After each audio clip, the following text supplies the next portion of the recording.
Estoy bastante ilusionado con la conversación que vamos a mantener hoy, porque generalmente los invitados que hemos tenido hasta el momento, medianamente los conocía, pero a ti no te conozco de absolutamente nada. Sí que es cierto que a los otros invitados, pues bueno, los conocía de muy poquito, ¿no? Pero sí que es cierto que a ti no te conozco de nada. No hemos entablado una conversación, hemos hablado poquito solamente en el anterior evento, pero no tenemos ninguna toma de conversación, ¿no? No sé nada de ti, tú tampoco sabes nada de mí, con lo cual va a ser una absoluta, verdadera, muy buena conversación, ¿no?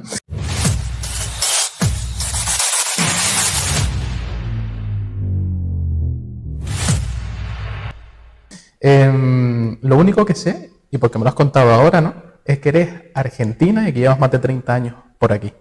Me gustaría conocer qué fue lo que hizo que te vinieras para acá, qué fue lo que hizo que salieras de este país que entiendo y he escuchado, porque bueno, también tengo familia argentina, bastante curiosa. El marido de mi prima es argentino y me comenta que Argentina es espectacular, que es una maravilla y que la verdad que para él supuso una pena dejar a toda su familia allá y venirse aquí a España, a Gran Canaria, a buscarse la vida, ¿no? Entonces, bueno, me gustaría conocer esta parte tuya. Creo que no ha sido sencillo, pero bueno, me gustaría conocerlo, que nos cuentes. Es una historia larga, como bien dijiste, desde hace más de 30 años. Vine en el año 89 por primera vez a visitar a una amiga que había venido con sus padres, con su familia, a poner un negocio aquí. Y era argentina también, entiendo tu amiga, ¿no? Los padres eran gallegos de Galicia, no como se dice en Argentina. En Argentina a todos los españoles se los llama gallegos. O sea, a mí mis primos, yo siempre estuve aquí en Canarias, ¿no? Y mis primos cuando me hablan me dicen, ¿qué pasa, gallega? ¿Cómo estás? O sea, ¿y por qué? Porque los primeros inmigrantes que hubo españoles eran todos de Galicia. Entonces, todavía en la mentalidad argentina, el gallego, el español es el gallego. Entonces, y así en la mentalidad antigua, ¿no? Entiendo que ahora eso ya no es... pero ya esta costumbre es difícil desarraigarla. Sí, es difícil. ¿Eres español o eres gallego? Claro, eres español, eres gallego. Ya nos hemos montado ya. Claro. Hombre, ahora la gente lo entiende, ahora sabe la diferencia, claro, pero claro. En aquella época no. ¿Quién sabía que Galicia era un sitio de España? Sí, totalmente. Ahora porque estamos globalizados y prácticamente... Te estoy hablando de la inmigración a principios de siglo. Y que en verdad es poco tiempo, o sea, 30 años es relativamente poco tiempo, no, pero han pasado muchas cosas. 30 los que yo estoy aquí, pero ahora lo que estábamos hablando era de cuando los gallegos se fueron a Argentina. Claro, que eso es bastante más tiempo. Principios de siglo, claro. Por eso es difícil desarraigar el tema. Pero bueno, si quieres volvemos a... Coméntanos por qué viniste. Bueno, vine de vacaciones a visitar a aquella amiga cuyos padres eran gallegos, de Galicia, y ella sí era argentina, nacida en Argentina. Éramos amigas de muchos años, bueno, muy jovencitas también, ¿no? Y los padres, como en Argentina la situación económica y política y social siempre está variando, o sea, a veces en alza, otras por los suelos. En ese momento era un mal momento para ellos, para los padres, para sus negocios, y decidieron venirse para aquí, poner un negocio aquí. Y entonces ya ella hacía unos meses que estaba, yo tenía un muy buen trabajo en Argentina, tenía 25 años y estaba bien contenta, era una buena época para mí. Es decir, dependiendo de las situaciones, para los padres que llevaban negocios era otra cosa. Yo tenía un trabajo, era funcionaria, como se dice aquí, ahí se llama municipal, y estaba contenta, me gustaba mucho ese trabajo. Entonces pude pedir 2 meses de licencia y venir a visitarla, porque ella me mandaba fotos de Santa Cruz, ¿no? Ella vivía en Tabaiba, me mandaba fotos de Tabaiba, del Teide Nevado, de la playa.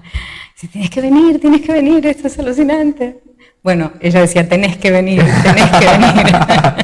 Ahora sí que se me va a mezclar para contarte la historia. Tenés que venir, esto es alucinante. Y entonces pasaron unos meses, ya los padres establecieron su negocio, habían puesto un restaurante muy original en Tacoronte, un restaurante que fue el primero que aquí hizo como una especie de buffet libre, pero no era exactamente buffet libre, sino ellos servían una cantidad de platos, 30 platos. Tú pagabas un precio fijo y te servían 30 platos diferentes. O sea, aquí eso hace 30 y pico de años, 35, no existía. Entonces fue muy novedoso. Y les iba bien, y estaban contentos, y entonces yo bueno, pedí un mes de vacaciones, mi mes de vacaciones y un mes más, y vine a visitarla. Y ese día llegué a Las Palmas porque había un vuelo directo, en esa época fue antes de la Guerra del Golfo, esto cambió luego, había un vuelo directo de Iberia que hacía Buenos Aires-Las Palmas, y eran, claro, 10 horas, no como ahora que son 12:30 a Madrid y otra vez para aquí. Después de la Guerra del Golfo lo levantaron y ese vuelo ya no existió más. Entonces yo llegué aquí, ellos me vinieron a buscar a las 6 de la mañana y fuimos para Tenerife. Lo primero que fue a instalarnos en el piso donde ellos vivían y luego fuimos al restaurante para que yo lo conociera y esto. Y ya ella desde la mañana me dijo, esta tarde te preparas, descansas, no sé qué, que a la noche nos vamos para el Puerto de la Cruz, que tengo unos amigos que tocan música en vivo y así fue. Ese primer día llegué por la mañana a las 6 de la mañana y a la noche fuimos a un bar que en esa época era muy famoso, se llamaba el Pam Pam, que ya no existe, en el Puerto de la Cruz, y todas las noches había música en vivo. Y había gente que cantaba folclore argentino, de toda Latinoamérica. Y esa misma noche había un guitarrista que me dedicó una canción y después de eso nos quedamos amigos y después de eso pasó todo lo que pasó. Nos casamos, tuvimos un hijo y pasaron 30 y pico de años. Ese mismo día, cuando llegué. Ese mismo día. Esa mañana llegué aquí, fue en mayo del 89, pero no puedo recordar qué día. Mayo del 89. Por la mañana llegué a Las Palmas, Tenerife, a la tarde-noche al Puerto de la Cruz y ese día lo conocí ahí. ¿Y actualmente sigues casada con él? Actualmente no. Actualmente no. Pero estuvimos 32 años juntos, que es mucho tiempo. Mucho. Hostia. Muchos años. Y sí. Eso fue, entiendo, la gota que colmó el vaso. Bueno, de dejar... me tuve que volver porque yo tenía compromiso de trabajo, mis padres, mi historia. Él me dijo, yo estuve esos 2 meses de vacaciones, él me dijo, bueno, yo tengo vacaciones en octubre, tenía pensado ir a visitar a un amigo en Canadá, pero puedo cambiar de planes y ir a Argentina. Y así fue. Mi familia y mis amigos se reían un poco, ¿no? De alguien que recién conoce, ¿qué va a venir? No va a venir, no, me sale el argentino ahora. Y sí vino, en octubre vino, conoció a mi familia, estuvo 20 días porque por trabajo no podía más.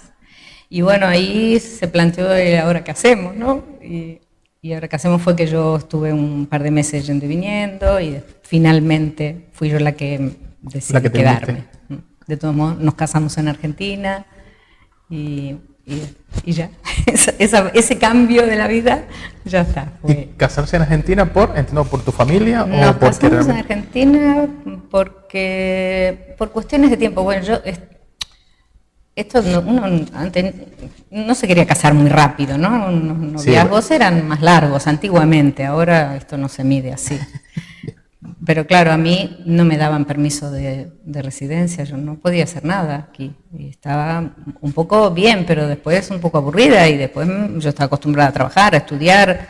Yo soy una estudiante eterna y si aquí no tenía permiso para nada, estaba incómoda. Entonces en algún momento de esos me fui un poco enfadada. Digo, mira, yo entiendo que no es casarme lo que me interesa más, pero necesito estabilizarme. Si vamos a estar juntos, tengo que tener la documentación en regla. Y entonces él vino a Argentina, nos casamos allí, volvimos y ya entonces sí pude empezar a trabajar y a estudiar, que también era lo mío. Bueno, a trabajar fue, desde entonces pues, nosotros tuvimos negocios, siempre trabajé con él. Ah, ¿siempre trabajaste con él? Siempre vale. Con él. Okay. Él es fotógrafo profesional y en aquella época existía la foto rápida, aquella de los 30 minutos, tú seguramente no. ¿Qué edad tienes? No. Yo todavía no tengo 30, o sea que bueno, ya hace más tiempo de lo que tú estás aquí que de lo que yo nací. Te voy a contar historia, entonces te puedo hablar de historia. Por supuesto, pues además me aprendes mucho. Y si es de Argentina, pues también me interesa. Bueno, si me voy de Argentina me haces volver, porque igual se me mezclan las historias. Tú no te preocupes, eso es lo que nos va a ayudar a conectar más y mejor. Pues él era fotógrafo y era la época en que se revelaban carretes, el rolino, decían los italianos, un carrete era analógico, es decir, se hacía con una máquina que adentro tenía un dispositivo que se pasaba por un negativo y después eso se copiaba uno por uno las fotos. Fotos sí has visto. Sí, fotos sí. sí, eso. Sí. Bueno, pues eso. Soy joven, pero no tanto. Eso es eso. Pues en esa época, claro, justo antes de que nacieras, estaban muy en auge los laboratorios fotográficos, porque fue ya una época en que había mucho, entonces era económico, todo el mundo tenía una cámara de fotos, todo el mundo podía pagar un revelado, y entonces llegamos a tener 10 laboratorios en todo Tenerife, en el sur, en La Orotava, en el Puerto, en Icod, en Los Realejos. Hostia, es un número considerable. Era un trabajo un poquito estresante, porque la gente se acostumbró esto se lo puedo dar en media hora. Imagínate que ahora nosotros hacemos la foto y la vemos en el teléfono. Antes de lo que yo te cuento, existía deja tu carrete y la semana que viene ven a buscarlo, porque era un trabajo más complicado. Después esto se había modernizado ya con maquinaria especial que revelaba los negativos en 15 minutos más o menos y otros 15 o 20 para poder copiarlo. ¿Los negativos qué es? El carrete, esto tampoco es muy técnico, tampoco sé si te lo explico bien, ¿eh? ¿Un carrete de fotos nunca viste? Uf, esto está bueno que lo busquemos después en el teléfono. Para verlo. A ver, claro, no recuerdo muy bien los carretes. Se ponía dentro de una cámara, y había de 12, de 24 y de 36 fotos, nada más. Eso Entonces, creo que sí recuerdo. Tú te ibas de vacaciones y te llevabas 4, 5, 6 carretes para poder hacer todas esas fotos que no las veías en la cámara. Es decir, sacabas fotos y no sabías si estaban bien o no, hasta que no las revelaras y las veías y después veías, está movido, ¿sabes? No me gusta, salgo muy gordo. Con el sol de frente, no se ve nada. Todo eso ocurría antes, y antes no hace tanto como dijiste, ¿no? Es mucho, sí, a lo mejor 20 años quizás, o 15, o... Esto pasaba antes. Entonces, después sí se fue mecanizando más con máquinas más especializadas, y entonces se hacía más rápido. Porque sí habrás visto en las películas cómo era la cámara oscura, donde se revelaban, cuando ponían los negativos, los cuelgan en una soga, como si fuera la ropa, para que se sequen. ¿Alguna película donde se haya visto esto? Es que seguro que sí. No nos conocemos mucho, pero yo de películas soy poquito. De hecho, hace un año aproximadamente que empecé a ver películas, bueno, o quizás un poquito más, ¿no? Y series, sobre todo. O sea, yo no soy de ver películas ni de ver series. ¿Y ahora te gusta? Ahora sí, no es que me gusten, sino que, pues bueno, al final buscas esa parte de tiempo que te ayuda a desconectar, ¿no? He visto como un momento del día para poder desconectar y decir, oye, esto me ayuda a desconectar, ¿no? Pero eso sí, no puedo ver absolutamente ninguna serie o ninguna película que me ayude a conectar con mi día a día. Por ejemplo, yo no puedo ver algo que me recuerde al trabajo.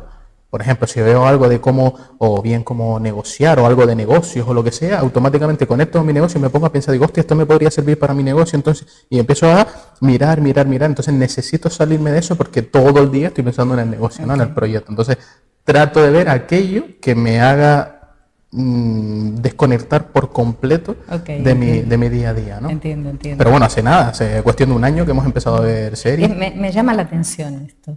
¿Por? Porque el cine es una fuente de muchas cosas, no solo de desconexión, ¿no? Y de conocimiento, estoy de acuerdo. Se aprende muchísimo. Sí. Y cosas que de otra manera no, porque quizá ya no está uno a tiempo de ponerse a leer un libro de historia, pero ves una película de la guerra y aprendes un poco de lo que en realidad fue, ¿no? Bueno, en fin, de todas mis apreciaciones. Perdona. No te preocupes. Pero me llama la atención.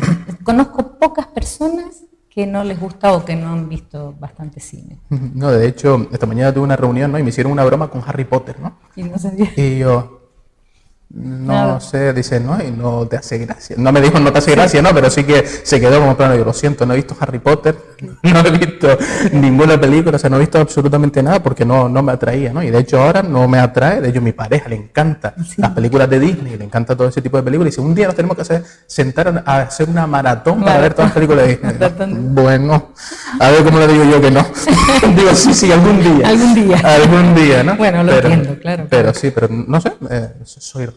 Bueno. Soy particular, eso diferente. sí que diferente. Somos diferentes. Exactamente. Pero bueno, nada, me estabas comentando lo de los negativos que se lo había visto en las películas. Sí, pero a dónde estaba hablando, por favor. Sí, me estabas explicando la parte de los negativos. Bueno, algún día lo verás. De hecho, puedes buscarlo y se ve, ¿no? Cómo se hace. Sí. Se pasaba por un líquido, un químico, que se llamaba revelador, después blanqueador, después otro que limpiaba y se secaba. Todo eso manual. Te estoy hablando antes de nosotros tener los laboratorios. Todo eso manual. Entonces después había el negativo, salía con las 24, 12 o 36 fotos, mojado. Entonces no podías copiarlo a papel porque estaba mojado. Entonces lo colgaban así como quien cuelga la ropa hasta que se secaba. Y bueno, en muchas películas se ve esto. En la cámara oscura o el cuarto oscuro lo llamaban. Pero bueno, esto es todavía anterior a lo que te cuento, que esto ya después se hacía dentro de una máquina que era oscura y pasaba por el químico, era así, una máquina alta, donde pasaba el negativo así y iba pasando por los diferentes químicos. Después ya salía seco porque al final tenía una secadora y entonces tú cogías el negativo y ya lo pasabas por la máquina que iba printando foto a foto, una por una. Y al final había una rueda donde iba saliendo un carrete entero, las 36, y bajaba y las otras 36, había que ensobrarlos y la gente podía retirarlo. O sea, de un trabajo que antes se hacía así, porque lo hacía uno en la isla quizá, o uno en la ciudad, entonces tú lo dejabas y tenías que volver a la semana o a los 10 días a ver tus fotos de vacaciones. Bueno. Luego lo nuestro fue cuando empezó el movimiento rápido. Y entonces era media hora, la gente se acostumbró a la media hora y en media hora estaban ahí en la puerta, tú desesperado corriendo para poder entregarlo, porque uno lo puedes hacer media hora, pero si te llegan 100 a la vez... Evidentemente, y si encima tenían 10 puntos de venta... O sea, trabajamos mucho en esa época, mucho. Ya no me acuerdo por qué empecé a contarte todo esto. Sí, pues la verdad es que yo tampoco empezamos a hablar de los negativos, de las películas, de las series, pero bueno. Me pasa esto mucho, conmigo te puedes ir a cualquier tema, tráeme a donde quieras porque... No hay problema. ¿Cómo viviste esa época de estrés? Eras muy joven. Y tenías toda la energía del mundo para poderlo hacer. Claro, a los 20, entre los 20, los 30 y los 40, el estrés es una cosa. Después ya... Empieza a ser otra. Sí, va cambiando. Todo es cambio, la vida, todo es cambio. ¿Cómo fueron tus 30? La vida son como caminos, ¿sabes? Siempre que lo cuento esto, que lo pienso, me hago la imagen de los ríos cuando se abren. Los ríos cuando tienen ramas, ¿no? Así uno va por un río y de repente hay 2 o 3 ramas y ahí escoges una u otra, ¿no? Así es la vida, siempre se van abriendo caminos. Si tuvieras que dividir tu vida en... Antes y después, dices. Claro. Antes y después de muchas cosas. Antes y después de perder a mi padre a los 11 años, es un cambio brusco. Antes y después, por supuesto, de venirme para aquí. Antes y después de nacer mi hijo. Antes y después de la crisis del 2008. Claro, ya te pilló aquí, evidentemente. Muchos antes y después, sí. Y muchos caminos, muchas elecciones. Y bueno, siempre intentando analizar o estudiar. Bueno, después estudié muchas cosas. En Argentina yo estudiaba, cuando decidí venirme aquí, letras, porque era lo que a mí me gustaba. Yo había terminado periodismo cuando salí del secundario, que allá el secundario es hasta el bachillerato. El secundario incluye el bachillerato y uno lo termina a los 17 y medio, lo normal. Cuando salí de ahí yo quería estudiar letras, pero como mi padre había fallecido, en mi casa no había muchas posibilidades económicas, mi madre no me podía ayudar con una carrera así. Y entonces estudié periodismo, no porque fuera lo que más me encantaba, pero siempre estaba cerca de la humanidad, de la literatura, de la escritura, de lo que me llamaba, ¿no? Y pensaba, bueno, igual, quizá alguna vez en la vida. Y efectivamente fue así. Terminé la carrera de periodismo, que en esa época eran 3 años. Colaboré en alguna radio, pero claro, en aquella época, imagínate, 20 y pocos años, uno era tímida, no como ahora. Si me pones un micro delante, ¿pegas a hablar? tiro, como dicen aquí, tiro. Claro. En aquella época era tímida, no estaba preparada para empezar en lo que también el periodismo era diferente, ¿no? A ir a molestar, ¿sabes? Como con el micro, a ir a ponerlo delante de las personas y un poco eso, era molesto. Bueno, ahora también, ¿qué estoy diciendo? Ahora sí, también. Perdona, ahora también. Sí, sobre todo en la parte política, ¿no? Claro, claro. Bueno, en fin, que a mí me gustaba la escritura, me gustaba mucho escribir. Si hubiera tenido la oportunidad en un periódico, sí, quizá lo hubiera hecho y me hubiera quedado, pero la radio en ese momento no era lo mío. Y como también en mi formación del secundario, yo estudié en un colegio que me daban como 2 títulos, era bachiller y a la vez perito mercantil. Entonces, perito mercantil es la gente que sabe, te veo la cara, de no entender nada, ¿de qué idioma te estoy hablando? Aquí existe o existió. Perito mercantil es la gente que aprende de contabilidad, es lo que es un medio contable. Eso es una profesión, o sea, bastante demandada ya en Argentina, entiendo, ¿no? Sí. No, y aquí también. Aquí ahora también. se estudia económicas o ciencias económicas, pero claro, ahora hay muchas ramas. Claro, o sea, la contabilidad está relacionada directamente con lo que es una parte económica. O sea, Sí, evidentemente la contabilidad. ¿Cómo llevas una empresa? Los ingresos, los gastos, las financiaciones, los bancos, todo cómo lo llevas. Que en esa época se hacía con libros y escribiendo con lápiz. Con lápiz. El debe, el haber, no te podías equivocar, eso, el debe, el haber, no te podías equivocar, apenas podías borrar, pues sí, por eso se escribía con lápiz. Y bueno, en fin, que yo sabía mucho de eso porque también había estudiado mucho en el colegio donde había ido. Y pasaste de la literatura que te encantaba a los números. Y a trabajar en un estudio contable. Y trabajé casi 2 años haciendo balances a mano. Lo que ahora pones un dedo en un ordenador y te sale todo hecho, pues esto lo hacíamos todo a mano. Trabajé 2 años ahí. Y mientras trabajaba, como tenía dinero, porque trabajaba, hice el ingreso para estudiar letras, que era lo que quería. Es decir, yo iba cumpliendo un poquito el plan. Claro, ibas cumpliendo tus Claro, objetivos. mi madre no me podía ayudar, pero con mi trabajo yo podía hacerlo. Y además ahí hay muchas posibilidades horarias. Es decir, puedes trabajar y estudiar. Aquí fue más difícil, porque hay horario de mañana o de tarde con suerte. Por ejemplo, en La Laguna, en la facultad, no sé si aquí hay más posibilidades horarias. En fin, que empecé a estudiar letras y en ello estaba cuando me vine de vacaciones aquí y ya te sabes cómo siguió la historia.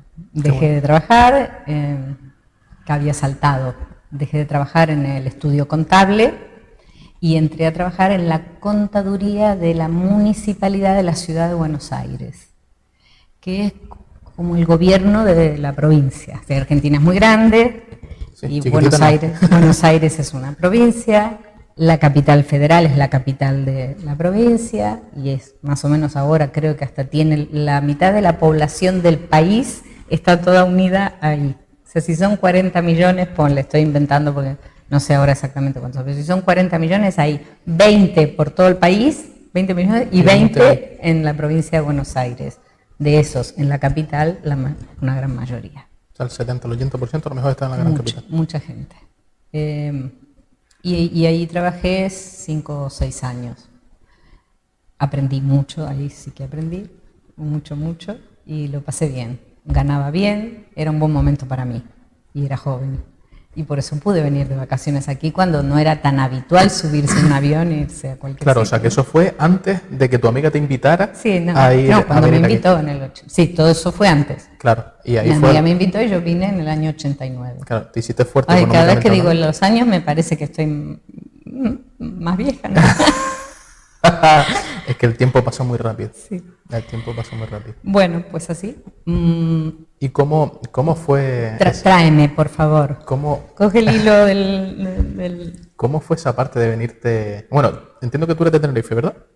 ¿O aquí? ¿O vives aquí? No, no, en Tenerife. ¿Tú Sí, vives en sí. Tenerife? Sí, sí, sí, en Tenerife. ¿Cómo fue esa parte de salirte de Argentina, dejar tu familia atrás y venirte aquí? Y sobre todo, entiendo que fue con muy poquito tiempo de Sí, haberte casado, sí, conocido sí. a esa persona que al final te Sí, viniste por amor. sí, fue poco tiempo. Hostia, ¿no te dio miedo? Bueno, fue muy lindo, fue una historia muy bonita.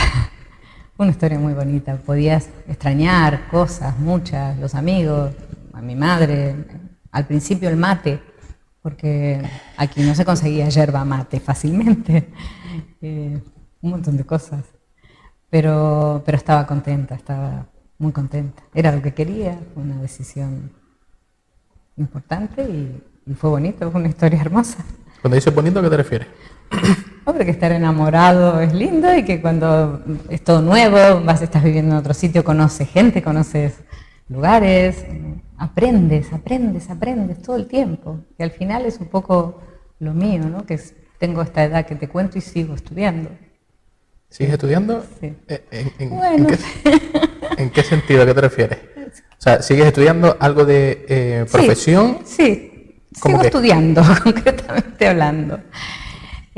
Bueno, O a nivel carreras, o a nivel... un poco, te termino la historia, ¿no? Ahí me quedé en la mitad de letras y me vine para aquí, donde no tenía papeles al principio, después me casé, después tenía papeles y pude matricularme en La Laguna. Hice filología, soy filóloga. Después de eso, es verdad que eso se extendió un poco en el tiempo, porque en el medio tuve a mi hijo, teníamos los 10 laboratorios, o sea, trabajaba mucho, entonces la carrera la hice un poco en 6 o 7 años, cuando era en 5, porque eran licenciaturas en esa época. No ibas muy lejos. No, Un añito después o dos. sí, dos seguro. Y luego sí ya sabía que muchos de los que se licenciaban ahí iban a terminar trabajando de profesores, y eso sí, a mí no me gustaba mucho. Aún así hice lo que correspondía, que era el máster en formación para el profesorado, que ahora muchísima gente lo está haciendo porque quieren trabajar de profesores, y si no tienes ese máster, no puedes trabajar para los colegios. ¿Y finalmente trabajaste de filóloga sin ser de profesora? No, finalmente no trabajé. No trabajaste de No. filóloga. O sea, que lo hiciste por puro gusto. Sí. Estudiaste por puro gusto Sí, porque sí, te encantaban las porque me gusta letras. leer, porque me gusta escribir. Claro. Sí, sí. Y después de eso, siempre me gustó mucho la psicología. Tenía una amiga que era psicóloga y yo decía, pues que yo ahora voy a volver a La Laguna a estudiar psicología. Y ella me decía, ya no, Claudia, ya la carrera es para la gente de 20 años. Y yo ya tenía 30 y largos. Tendrías que formarte en algo específico que te guste. Y efectivamente eso fue lo que hice. Me formé en terapia, en una terapia que se llama Gestalt, que igual suena o no suena. Estudié 3 años y que también aprendí muchísimo. Y siempre sigo haciendo formaciones del tema, ¿no? De psicología. Sí. Ahora, por ejemplo, hace 2 años hice una de psicopatología muy dura, y ahora estoy haciendo una de formación para terapeuta de parejas, que tampoco voy a trabajar de eso, porque ya no me queda tiempo para tanta cosa. Estoy contenta con el trabajo que hago, vamos, que al final es lo que en algún momento me vas a preguntar, ¿no? O no lo sé. Ahora acabas de tocar un tema que a mí me flipa y me apasiona, que es la psicología. A mí me entró una obsesión, no sé por qué, en 2021, sí, en 2020, a partir de 2021 yo empecé a leer muchísimo de psicología, muchísimo, una barbaridad. Y encontré un autor que me encantó. Me flipó. Cuéntame. Me flipó. El autor es tinerfeño. Wow. Pedro Hernández Guanir. ¿Lo conoces? Sí, me suena su nombre, pero no he leído. No lo conozco. No he leído nada. Me parece espectacular. Él era profesor, fue catedrático en la Universidad de La Laguna, pero no sé si era psicólogo o era terapeuta, la verdad es que no lo sé. Me suena un montón, ¿eh? Sí. Me parecía espectacular y pensaba que lo podía llegar a conocer, digo, bueno, entonces a lo mejor tenemos que hablar largo y tendido de este hombre porque me parece espectacular, ¿no? Hay varios libros de él que me gustaron muchísimo, uno era Los pasadizos de la mente, otro era reprograma tu mente y un tercero que eran moldes mentales. Los moldes mentales me fliparon porque a partir de ahí empecé a entender qué era lo que me limitaba en mi día a día. Y luego sí que es verdad que, bueno, nosotros teníamos una oficina y demás, y me daba, bueno, una oficina que gestionábamos un equipo, y me daba cuenta de lo que era o lo que les impedía a ellos caminar, ¿no? Y en muchas ocasiones eran o creencias o moldes mentales, ¿no? Y él define muy bien los moldes mentales como que los moldes son las gafas con las que tú miras la vida. Entonces, si tienes unas gafas, vas a mirar la vida de una forma, o si tienes otras gafas, vas a mirar la vida de otra perspectiva totalmente diferente. Clarísimo, ¿no? O sea que aprendiste un montón. Una barbaridad, ¿no? Pero sobre todo a nivel mío, ¿no? Me di cuenta que es tenía... que dijiste la palabra clave, empecé a entender. Claro.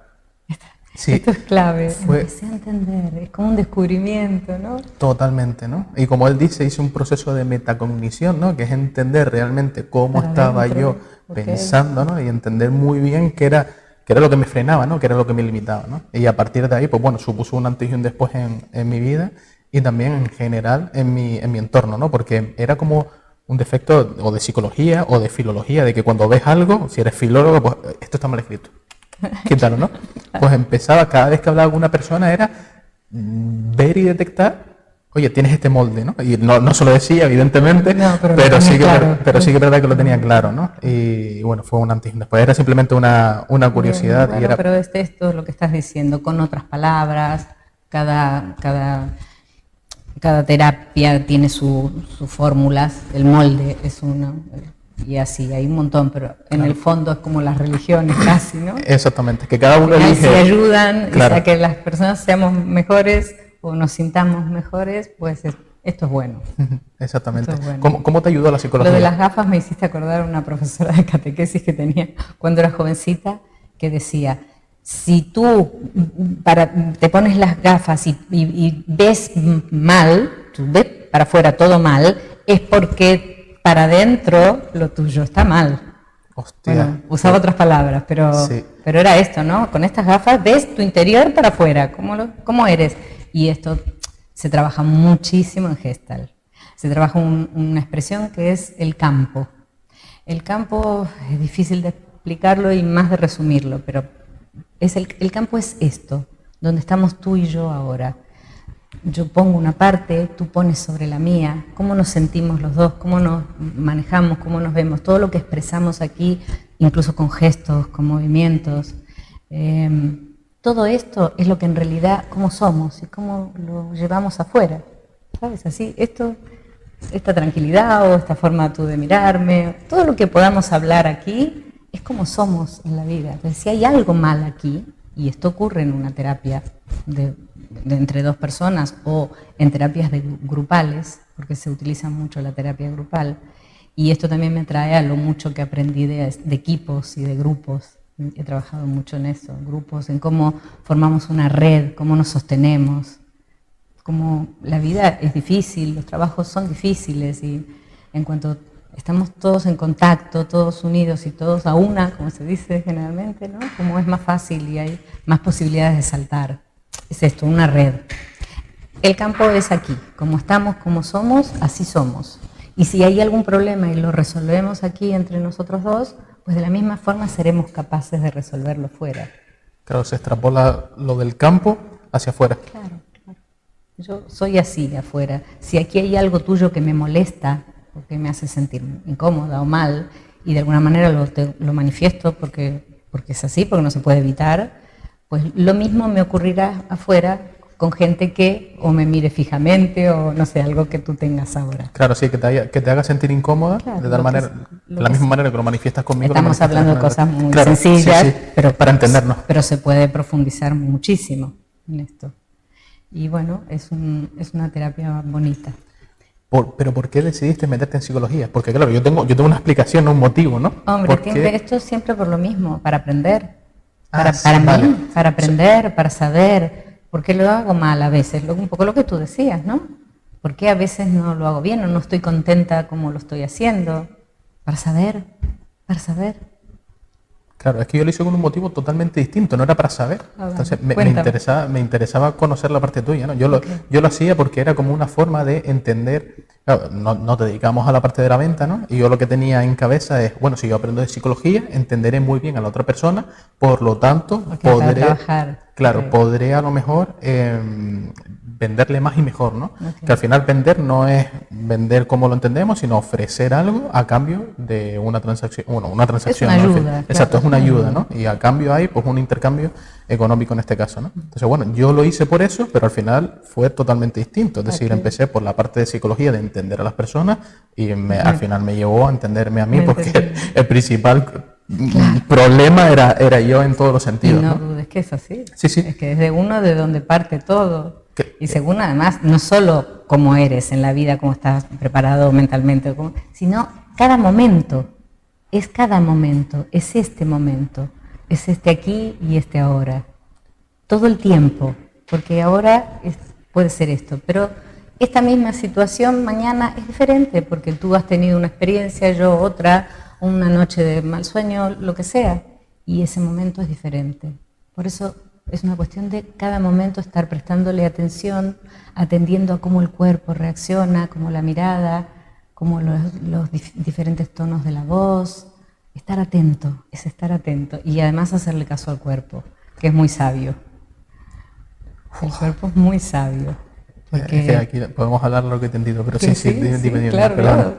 Y es esto, ¿no? ¿Tú qué sientes?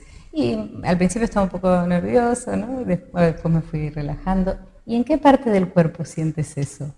Esta es otra pregunta muy interesante. En cada momento, ¿qué sientes? ¿Qué emoción tienes? ¿Estoy alegre? ¿Estoy triste? ¿Estoy rabioso? ¿Estoy enfadado? Pues ¿en qué parte del cuerpo sientes esto? Y lo sientes aquí, ¿no? Lo sientes aquí, lo sientes aquí.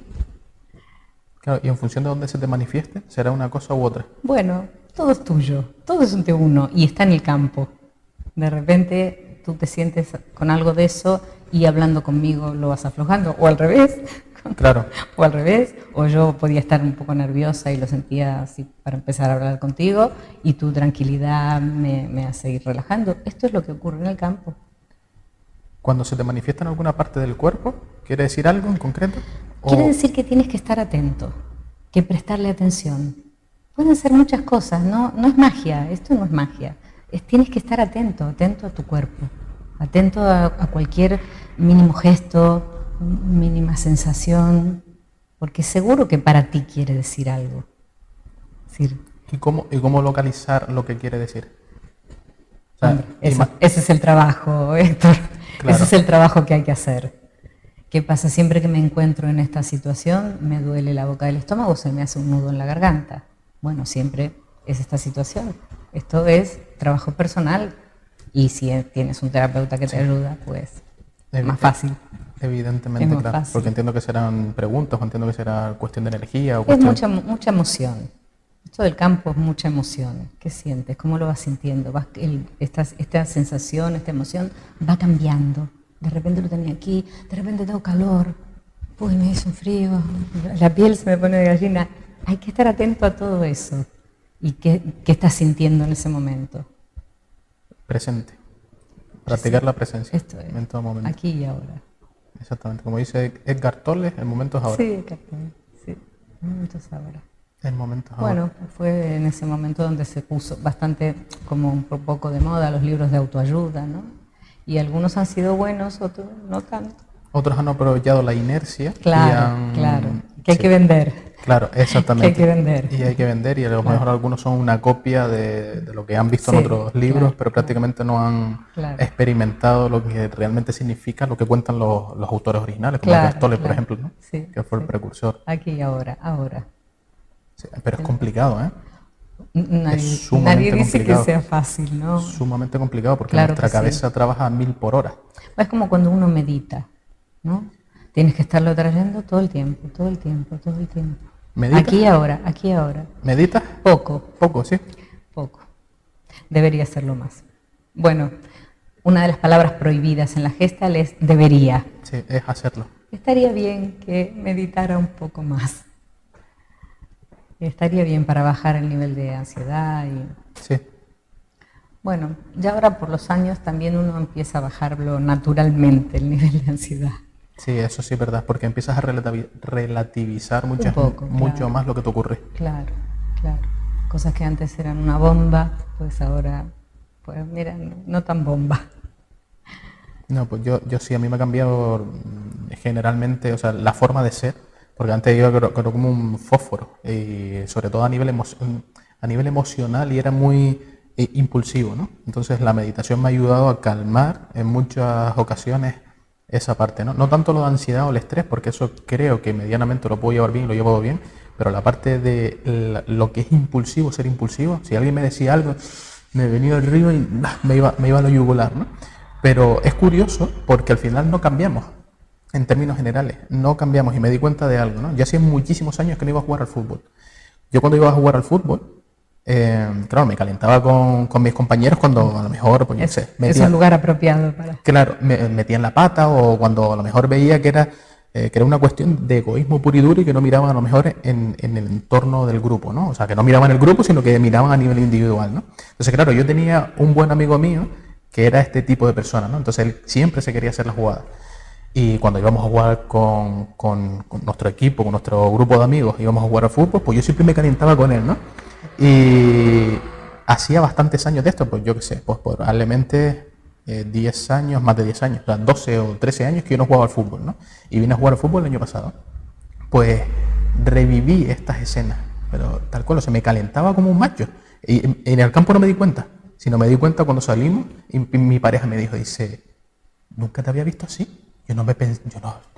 Pero vamos, en mi vida, claro, mi pareja y yo llevamos unos 5 años, bueno, más de 5 años, llevamos juntos, ¿no? Y en los 5 años nunca me había visto así, ¿no? Claro, yo más o menos estos 5 años lo que llevo meditando y tratando de controlar. Pero ahí no lo controlé.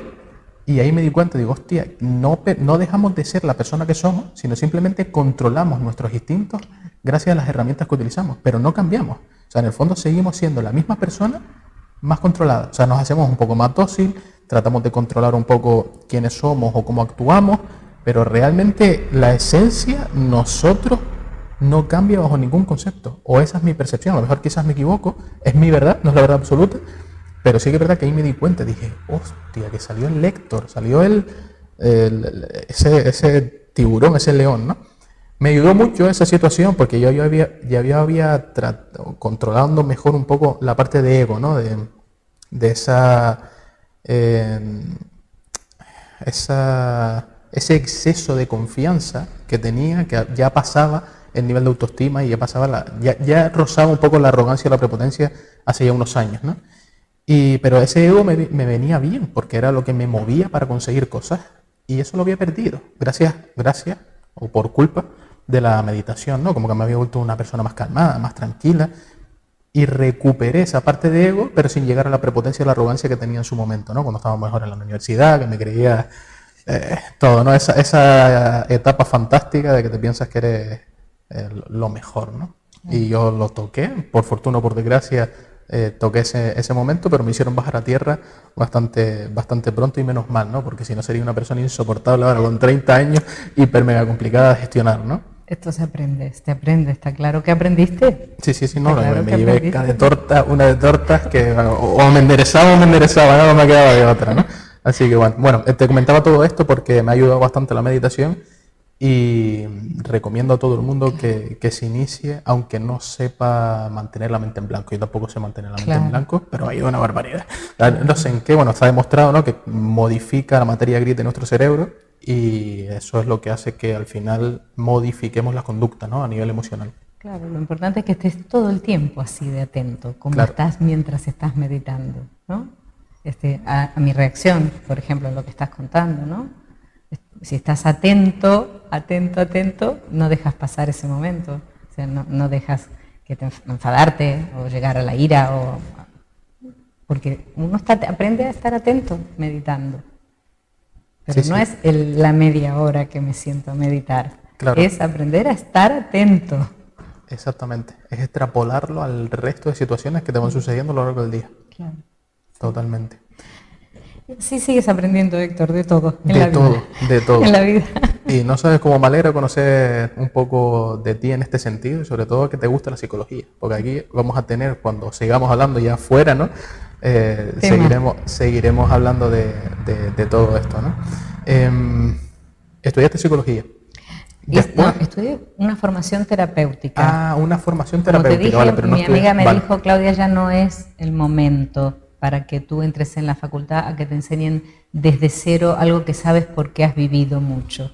Casi esto fue. Y entonces aprendí directamente de la terapia Gestalt. Directamente hice una formación de 3 años en terapia Gestalt. Y después, cada año voy agregando alguna formación. Como ya te dije, hace 2 hubo una formación importante en psicopatología y la hice completa. Y ahora justamente estoy haciendo una para terapias de pareja. Pero la formación inicial fue formación para terapeuta Gestalt. Es decir, yo discuto bastante con mi hijo de este tema porque mi hijo es filósofo. Y a mi hijo le gusta Freud y todo lo analiza. En cambio, no en todas las terapias se sabe de Freud. Y pues tenemos bastantes discusiones con respecto a esto. ¿Pero en qué sentido? Hombre, porque él cree que todo el mundo debería saberlo y yo no lo creo así. O sea, ¿todo el mundo debería saber? Conocer a Freud y todas sus teorías. ¿Y por qué? Digamos, Freud es el padre del psicoanálisis. Es decir, de alguna manera las primeras terapias que se han hecho, a su manera, como él lo planteaba, eran según sus teorías, ¿no? Y claro, ahora depende de qué terapeuta tengas, ha cambiado muchísimo esto. En esa época eran esas terapias larguísimas. Bueno, esto también lo pudiste haber visto en alguna película. El paciente extendido en una especie de sofá, un sillón, y el terapeuta detrás con una libreta de notas. Esto es la imagen de cómo se hacía terapia en esa época. O sea, se hacía psicoanálisis, que era el padre del psicoanálisis, fue Freud. Y bueno, esto sirve como base. En realidad, él estudió mucho la mente y supo mucho y practicó mucho y fueron muchos años de experiencia. Pero claro, ahora tenemos otras necesidades y va cambiando. La gente no puede permitirse ahora sentarse en un sofá de psicoanálisis por años para terminar pensando que igual en su infancia su padre, su madre, o como esas historias que... Pero ¿por qué no? O sea, no coincide, o sea, ¿no crees que haya que aprender, o sea, o que haya que escuchar las teorías de Freud por la sencilla razón de que eran muy largas? No, muy largas eran las terapias. Sí saber, saber siempre. Con esto empezamos, saber siempre. Vale, saber siempre, ahora, conocerlo, pero no aplicar. Ahora aplicar este tipo de terapia en este momento quizá no es el momento adecuado. Ahora es una terapia un poquito más rápida. De hecho, existe una rama que se llama terapia rápida. De choque, ¿no? Es que no tenemos tiempo para tanta historia. Vamos a esto, ¿a qué sientes? Como empezamos, ¿no? ¿Qué estás sintiendo? Y esto te resuelve quizá muchas preocupaciones, hombre, no todo. Toma mis palabras como que estamos en una charla. Estoy totalmente de acuerdo. Estoy totalmente de acuerdo. A ver, yo también tengo mi opinión formada también y creo que coincido contigo en el 200%. O sea, no, yo no confío tanto en la parte de psicólogos o psicología como tal o cómo se ha venido haciendo de forma tradicional. O sea, no es que no confíe, tampoco es que haya ido, ¿no? Claro, tengo una opinión formada por lo que a mí me ha servido o por el entorno en el que he vivido, ¿no? No entorno familiar o personal, sino entorno de que a lo largo de estos últimos 5 años me he formado bastante y lo que me ha hecho cambiar han sido esa terapia de choque, ¿no? De encontrarme realmente con mi miedo enfrente y decir, hostia, lo que tengo es esto. Lo que me está ocurriendo es que tengo este nivel de creencias, que tengo estos moldes mentales y esto es lo que tengo que superar para poder llegar a un siguiente nivel, ¿no? Si yo estoy con un psicólogo que me está diciendo cómo tengo que pensar, qué es lo que siento, qué es lo que tengo que hacer, qué es no sé cuánto, esto y lo otro, y estoy con un proceso alargado, yo no sé si tendría esa paciencia, ¿no? Claro. También las terapias se hacen a medida.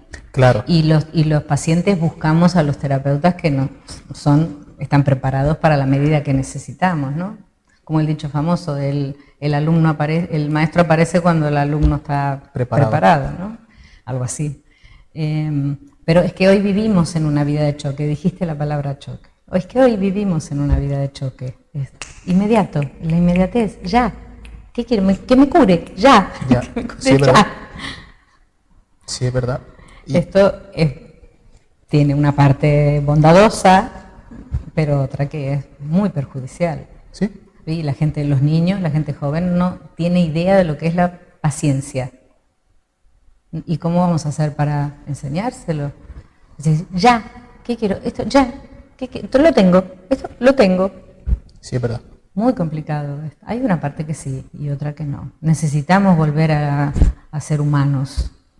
La inteligencia artificial, good, bien, genial, Sí, pero no para todo. Cuidado, necesitamos contacto. La terapia gestal también va por ahí, ¿sabes? El contacto humano se está perdiendo. Los padres no abrazan a los niños porque no tienen tiempo y en los colegios la gente no se toca porque ahora la pedofilia no te lo permite, pero claro, pero es que cada vez somos más robots, cada vez todo es más artificial. ¿En quién confiamos? Confiamos en el contacto. La piel es la que mayor porcentaje del cuerpo tenemos y no nos tocamos. Por falta de tiempo, por miedo, Sí, ¿verdad? Esto es muy grave hoy en día. Sí, la sociedad nos está llevando a ello. Claro, es muy grave. De hecho, hay gente que yo acostumbro a dar 2 besos, abrazos, ¿no? Cuando saludo. Y hay gente que cuando se queda así, se tiran para atrás, ¿no? Esto es raro. O es frío. ¿no? Y se quedan como quietos, como en plan, me está abrazando, ¿no? Y se nota esa tensión. Por eso necesitamos volver al contacto. El contacto, la piel es la frontera del contacto entre uno y otro. ¿Cómo hacemos para contactar si nunca llegamos a esa frontera? ¿Sabes? Es muy importante, muy profundo esto. ¿Crees que esto puede cambiar? Ojalá, lo deseo con toda mi alma, pero tenemos que hacernos conscientes los unos a los otros, ¿no? Desde tu perspectiva, ¿cómo lo ves?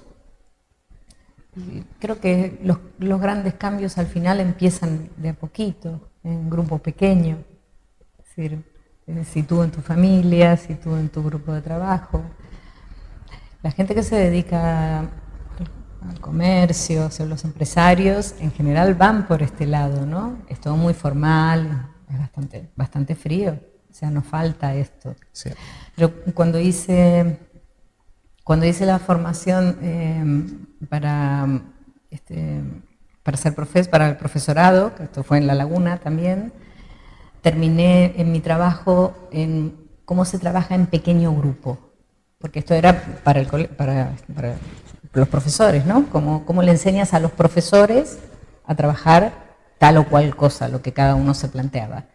Y yo me planteé la posibilidad de cómo volver al grupo, como éramos niños, o cuando yo era niña, se hacían grupos de trabajo, ¿no? En las clases. Después eso se perdió. Ahora hace unos años que se ha retomado. ¿Cómo trabajar en pequeño grupo? Porque empezamos a unirnos. Y, hombre, cada vez deberíamos hacerlo más porque se está necesitando más. Y esto mismo llevarlo a los trabajos, a las empresas, a donde más hace falta. Esto que te decía de, si formamos una red de soporte, una red fuerte, tú confías en mí, yo en ti, ellos, y todos confiamos en todos, de verdad, pero de verdad, pues es más fácil que en esta red nos podamos caer, quizá, porque la vida no todo está bien, porque en el trabajo no todos los días todo te sale genial. Entonces, tú te puedes caer porque sabes que tienes un soporte ahí en tus compañeros, en lo que toque, ¿no? En el grupo que sea. Sabes que en esa red te puedes caer porque te pueden entender y te pueden poner en pie otra vez. Y esto habría que usarlo tanto para la educación muchísimo, pero para los trabajos también. O sea, la educación cada vez está más adoctrinada y más alejada de lo que realmente, o sea, no se favorece absolutamente nada el tema de familia, al contrario, cada vez están más tratando de separar, ¿no? Separar de lo natural, además, ¿no? Las necesidades hoy pasan por alto. Claro. Y esta es una necesidad importante. La necesidad de afecto, la necesidad de confianza, de tener un espacio que sea de verdad seguro para ti, seguro para el niño en el colegio, seguro para la gente que trabaja en las empresas. Este es mi espacio seguro, aquí la gente no me va a juzgar porque estamos todos haciendo lo mismo. Aquí nos conocemos, tenemos confianza y nos apoyamos, nos damos soporte. Claro, nos ayudamos y al final nos orientamos para poder hacer las cosas de una forma más, sobre todo más segura y más tranquila. Porque al final cuando actuamos bajo la tranquilidad y la seguridad, las cosas se hacen de otra forma. La mente piensa de otra forma, porque ya está esa parte de necesidad fisiológica cubierta que es la seguridad, ¿no? La seguridad, como decía Maslow. Claro, necesitamos estar seguros porque la falta de seguridad trae miedos, muchos miedos. Sí. Muchos miedos. Y con miedos es difícil vivir. Y aparte entras en un nivel de segregación de cortisol constantemente y eso no viene absolutamente nada bien. Okay. Hay que estar atento al cuerpo. Exactamente, atento al cuerpo. Cuando decías esto antes, yo hace 3 semanas aproximadamente conocí era una propietaria de una vivienda vacacional que contactó conmigo porque le gustaría que yo la gestionase, ¿no? Y claro, tuve una conversación bastante profunda con ella, pero no hablamos prácticamente de nada de la gestión de su propiedad, nada, ¿no? Empezamos a hablar, conectamos bastante bien con ella y me enseñaba fotos de hace 3-4 meses aproximadamente de cómo estaba ella demacrada físicamente. Y me comentaba exactamente eso, ¿no? Que una vez empezó a entender realmente qué era lo que ocurría, cómo pensaba, en qué momento emocional se encontraba, empezó a cambiar también, empezó a cambiar ciertas pautas de la alimentación también, lo que comía le afectaba y no tenía nada que ver. Era una chica, ahora con la apariencia física actual, era una chica delgada, se le veía bien, se le veía hasta incluso guapa, una chica guapa, atractiva, pero cuando me enseñó las fotos tenía los ojos hinchados, la cara súper hinchada. Y como el cambio, ¿no? Y le preguntaba, me decía, simplemente empecé a entender qué era lo que se me pasaba por mi cabeza, qué era también lo que comía y cómo me estaba afectando a nivel interior. Todo se salía al exterior a través de cuestiones físicas, dolores, inflamación estomacal, la cara completamente hinchada, una barbaridad. No, pero sí, estamos corroborando lo que pensamos, de lo que hablamos, ¿no? Exactamente. Que hay que estar atento y hay que entender, hay que darse cuenta, decimos nosotros, ¿no? Darse cuenta de esto que la chica se dio cuenta, de lo que tú te has dado cuenta, de lo que yo en toda mi vida me fui dando cuenta. Totalmente, qué bueno. Claudia, me acaban de sacar el cartel de 2 minutos. Eso significa que ya se nos ha pasado 1 hora larga. Okay. Y que hemos estado hablando largo y tendido. Me quedo con muchas ganas, de verdad. Repetimos. Sí. Te iba a lanzar una oferta y era volver de nuevo. Me encantaría, pues, tratar otros muchos temas que no hemos podido tratar, claro. ¿No? Ha salido una conversación bastante interesante. Sobre todo me ha gustado muchísimo entender y comprender también que vamos en la misma sintonía, sobre todo corroborar algunas cosas, ¿no? Porque a veces cuestionamos, ¿no? De si realmente es lo correcto o no es lo correcto, y encontrar una persona que ya ha vivido mucha parte del camino, prácticamente el doble de lo que yo he vivido, pues oye, eso me da aliento a entender de que, oye, vamos por el camino que tenemos que andar, ¿no? Ha sido un verdadero placer, de verdad. Igualmente. Espero tenerte nuevamente por aquí. Cuenta con ello. Hablaremos largo y tendido en lo personal seguro. De verdad. Y oye, muchas gracias por aceptar la invitación. Muchas gracias por compartir favor, conmigo. Es un gusto. Un gusto. Será un verdadero placer recibirte de nuevo por aquí. Igual para mí. Cuando quieras. Y encantada de haber estado. Un placer, de verdad. Gracias. Nos vemos pronto. Así de libres.